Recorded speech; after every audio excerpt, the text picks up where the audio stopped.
Buenos dias, damas y caballeros. Kumakalat ngayon ang video ng Lebanese couple na binaril point blank doon sa kanila sa pawn shop or money lending money lending business nila. Sa kwan pa ha, sa BC Street pa ha, located walking distance sa City Hall at mga magagarang hotel and restaurant sa Zamboanga. So yeah, controversial ito kasi syempre Lebanese yung lalaki, and then Filipina yung babae, and then they were shot at point blank. Syempre alam naman natin ngayon, di ba? Ang Lebanon, very hot issue ngayon dahil sa away nila sa Israel at sangkot rin sila sa gera sa Middle East, mga yung Hezbollah nila. Pero yun, ironically, hindi siya namatay sa Lebanon, namatay siya dito. So, ito na ba sinasabi ni John Vic Remulla at ni PNP Chief Melencio Nartates, ito ba na ba ang tama ba yung desisyon na ginawa ni President Bongbong Marcos na tinanggal si Nicolas Torre in a very insulting manner sa PNP? Ngayon anong nangyari? Wala. Sinasabi bumaba by 20% yung crime rate. Bumaba ng 20%. Sa tingin ko nga, nag-increase pa ng 120% eh. Isipin nyo yan, Lebanese. Lebanese. And I believe, araw-araw may pinapatay sa Zamboanga eh. I believe, kwan lang ito, naging issue talaga ito sa Zamboanga dahil foreigner. Pero I believe na marami na rin tayo mga Pinoy na pinapatay roon na hindi na news, hindi na nababiral sa social media. Ito kasi nagkataon, captured by CCTV eh. Kita mo talaga yung killer nung pumatay, parang sanay na sanay. Mga bata pa, mga binatilyo pa eh. Mga binatilyo, so may batas pa ba sa Pilipinas? Diba, a week ago lang we vlog about yung sarili kong negosyo na nanakawan rin, yung yung sarili kong sarili kong pharmacy with my partners, and then yung nagre-renta rin sa amin yung Torx Pizza at Isbroso Diner, kinunan rin ng pera, pati yung water refilling station, yung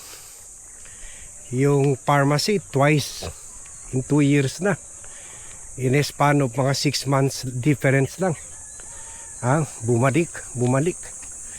So very alarming and very discouraging. Kaya man marami sa inyo nag-react nga nung sinabi natin dapat habulin yung Malacanang, yung mga tunay na kriminal. I mean, kaysa ito mga fake news makers. Marami sa inyo sinabi, hindi, ba't habulin yung mga fake news makers sabay pati mga kriminal? Tingnan nyo nga, wala nga, palpak nga sila kay Bato de la Rosa, palpak nga sila kay Atong Ang, palpak nga sila kay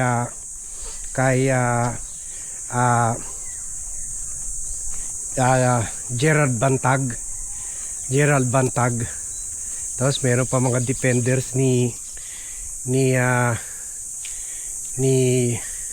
John Vic at Nartates, sinabi wala pa raw arrest warrant kay Bato. Baka nagtatago pa rin si Bato?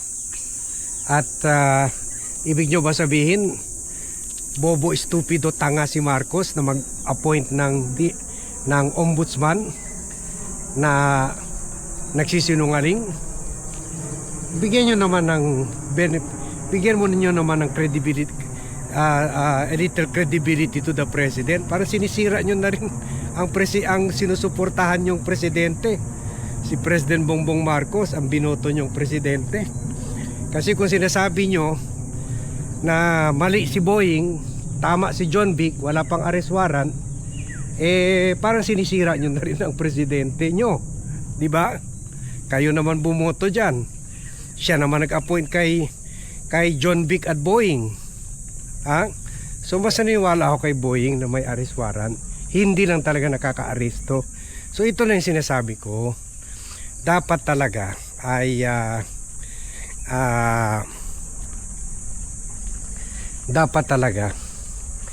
meron na talagang comprehensive plan ng gobyerno to go after real criminals.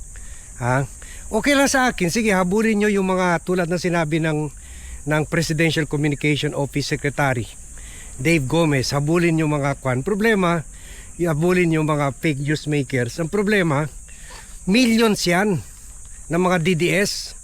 Karamihan siguro yan hindi pa based sa Pilipinas Kasi marami rin mga troll farm sa Bangladesh, sa India, sa China. China, mga 3-4 na probinsya, puro lang mga mga troll farm communities na ginagamit laban sa Amerika, laban sa Europa, laban sa China, laban sa Taiwan. Tagagawa lang ng fake news sa kalaban ng China, kalaban ni Xi Jinping. So paano mo labanan yan? Paano mahabulin yan? Dave Gomez ng Presidential Communication Office. Ang problema, puro ina-appoint yung magagaling galing tulad dito si Dave Gomez. Kasama ko to dati, Philippine Star. Pero walang walang masyadong malalim na alam ukol sa new communication ngayon, yung social media. Andun pa rin siya sa old media, kaya gumasta tayo ng milyon-milyon para magka dinner, magka MOU signing sa mga hotel, sa mga media, TV, radio, newspaper owners and publishers. Hindi naman yun ang gumagawa ng fake news Kaya there's no way talaga you can fight fake news unless parang Amerika, kasi si Trump nga hindi naman kinakasuhan at pinapa-aresto yung mga critic niya. Kasi ang ginawa niya, nag-create siya ng sarili niyang social media, truth social. Ganon, labanan mo, play it at their own game. Pero itong sasabihin mo, arestuhin mo. Ang gusto ng tao, arestuhin muna si Bato, si Bantag at si Atong Ang. At yun, yung pumatay ng Lebanese sa Zamboanga. Ganon na lang ba yun? So, ito yung ibig ko sabihin. Okay, gusto ko rin habulin yung mga fake news makers. Pero, being an expert in social media, siguro pwede ko masabi mga 50% yan wala sa Pilipinas. Andun niya sa Bangladesh. Andun niya sa China. Baka meron pa nga dyan mismo sa West Philippine Sea Baka meron na sila komunidad ng mga hackers at troll farms dyan sa fortress ng China, military fortress sa West Philippine Sea. Paano mo yan habulin? Kaya nakakatuwa itong effort ng Malacanang. Masyado kayo sensitive doon sa mga balita kay Presidente, pero hindi kayo masyadong sensitive yung mga criticism kay Presidente. Bakit? Pinilit ba natin si Marcos tumakbo sa pagka-presidente? Dapat nung tumakbo siya, tanggap na niya, nagpagpiestahan siya talaga ng mga trolls. Par for the course na yan, sabi sa golf. Kumbaga kasama na yan. Kasama na yan sa trabaho sa pagka-presidente. So, mali approach. Parang protective lang kayo ang Presidential Communication Office na ang budget ata mga 5 billion a year. Protective lang kayo kay Presidente, pero paano yung pinatay ng Lebanese sa Zamboanga? Ano mangyari doon?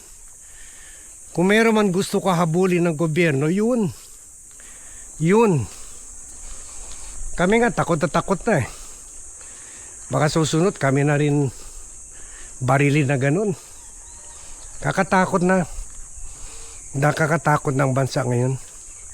And yet, ang Presidential Communication Office concern sa mga reports na may cancer daw si Presidente.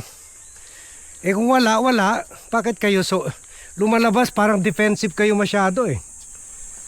Marami naman ibang news, hindi nyo pinaaresto yung mga vloggers. Hindi nyo kinasuhan. Ngayon, ang news sa pagkasakit ni Presidente, masyado kayong sensitive. Kaya na ngayon naisip ng tao, baka totoo. Kaya pinapatay nyo yung news ukol dyan. O pinapatay nyo yung mga post ukol dyan. Baka nga totoo. Tingnan natin. We will find that out in the coming days. Pero for now, please share this vlog. Please like this vlog. Para gumagalaw-galaw naman itong si John Vic, si Johnny Bravo, at si Melencio Nartates ng PNP. Kawawa naman yung Lebanese couple. Buti nga nag-invest yun dito. Kakarampot na lang yung mga investor natin dito, pinatay pa. Grabe. Talagang nothing is going right na ngayon talaga sa Marcos administration. Kahit ayaw natin sa Sara presidency, pero wala, malas rin tayo dito ata sa Marcos presidency. Kawawa talagang bayan. Sige, hanggang dito lang tayo. Thank you very much everyone for watching. Thank you very much for joining me in this vlog. Good morning to all and see you in my next vlog.